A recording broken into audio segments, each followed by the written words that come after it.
नमस्कार। क्या आपके भी अंडकोश में दर्द हुआ था और डॉक्टर के पास हम गए नहीं, हमने लापरवाही कर दी? अब समझ नहीं आता क्या टेस्टिस हमारी मर तो नहीं जाएगी, शुक्राणु बनेंगे या नहीं बनेंगे? तो आइए आज टेस्टिकुलर पेन के बारे में कुछ जानते हैं और इससे संबंधित इसके इलाज के बारे में कुछ जानते हैं। तो जब भी टेस्टिकुलर या अंडकोश में पेन होता है तो इनके कारण समझ लेना बहुत जरूरी है। मुख्य कारण जिनसे हम यूरोलॉजिस्ट घबराते हैं, किसी भी आदमी को घबराना चाहिए या सही मायने में जो यूरोलॉजिकल इमरजेंसीज होती हैं, वो पहला होता है टेस्टिकुलर टॉर्जन यानी कि टेस्टिस का घुमाव, और दूसरा होता है टेस्टिस में इन्फेक्शन जिसको आम भाषा में बोला जाता है एक्यूट एपिडिडमोआर्काइटिस।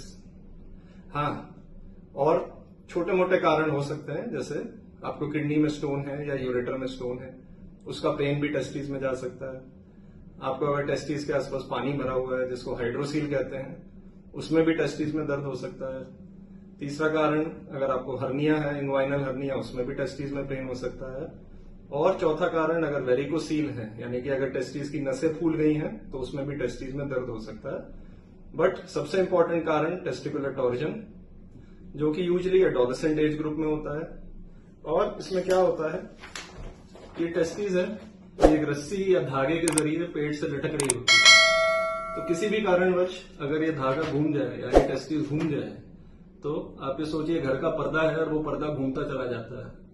टेस्टिस की जो ब्लड सप्लाई होती है, जो आर्टरी होती है, वो इस रस्सी के जरिए टेस्टिस में ट्रेवल करती है।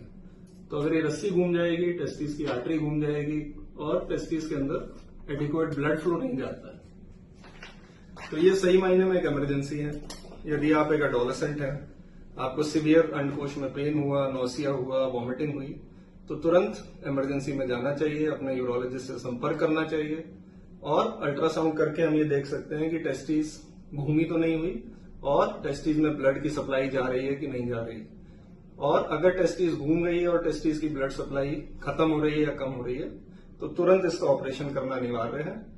अगर 4 घंटे के अंदर अंदर ऑपरेशन हो जाता है, टेस्टिस को वापस सुलझा दिया जाता है, तो टेस्टिस की ब्लड सप्लाई वापस आ सकती है और टेस्टिस आगे फर्दर डैमेज से बच सकती है। कुछ लोग ऑपरेशन के लिए मना कर देते हैं, नहीं डॉक्टर साहब हम तो ऐसी दवाइयों से देखेंगे, तो ये धारणा बिल्कुल गलत है।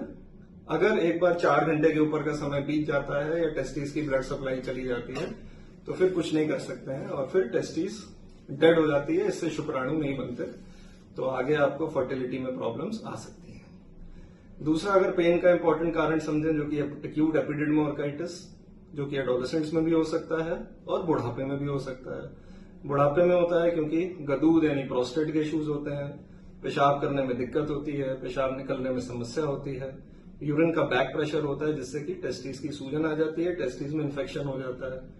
अगर इन्फेक्शन या सूजन कम है, हल्का है, तो ओरल दवाइयों से इसका इलाज हो सकता है। और यदि अगर बुखार तेज आ रहा है या टेस्टिस की स्किन के ऊपर लाली आ रही है तो आइडियली एडमिट करके आईवी एंटीबायोटिक्स भी देनी पड़ सकती है। तो ये तो हमने जाने जो बहुत इंपॉर्टेंट कॉजेज या मैं कहूंगा एक इमरजेंसी कॉजेज होते हैं टेस्टिकुलर पेन के। बाकी कॉजेज है हाइड्रोसील, जिसमें टेस्टिस के आसपास पानी भरा है। अगर बहुत ज्यादा पानी नहीं है तो डॉक्टर आपको बोलेंगे कि दवाई से ही काम चला लीजिए। बहुत ज्यादा पानी है तो एक छोटा सा ऑपरेशन करके, जिसको हाइड्रोसिलेक्टमी बोला जाता है, वो पानी निकाल दिया जाता है। फिर इंग्वाइनल हर्नियास, जब हर्निया बहुत बड़ा हो जाता है और अंडकोश की तरफ चला जाता है तो इसका इलाज सिर्फ सर्जरी रह जाता है। तीसरा कारण मैंने बताया वेरिकोसील, जिसमें टेस्टिस के आसपास की नसें फूल गई हैं, उनमें ब्लड बहुत ज्यादा जा रहा है, तो इसका ऑपरेशन भी फिर अल्टीमेटली सर्जरी से ही होता है। ये टॉपिक इसलिए भी जरूरी है क्योंकि आजकल मेंस हेल्थ अवेयरनेस मंथ चल रहा है और हम लोगों को अंडकोश में दर्द के बारे में या यूं कहूं उनके कारण, उनके निजात के बारे में पता ही नहीं होता। तो अगर आपको भी ऐसी कुछ समस्या है तो आज ही अपने यूरोलॉजिस्ट के पास जाइए और इसके बारे में उचित सलाह लीजिए। धन्यवाद।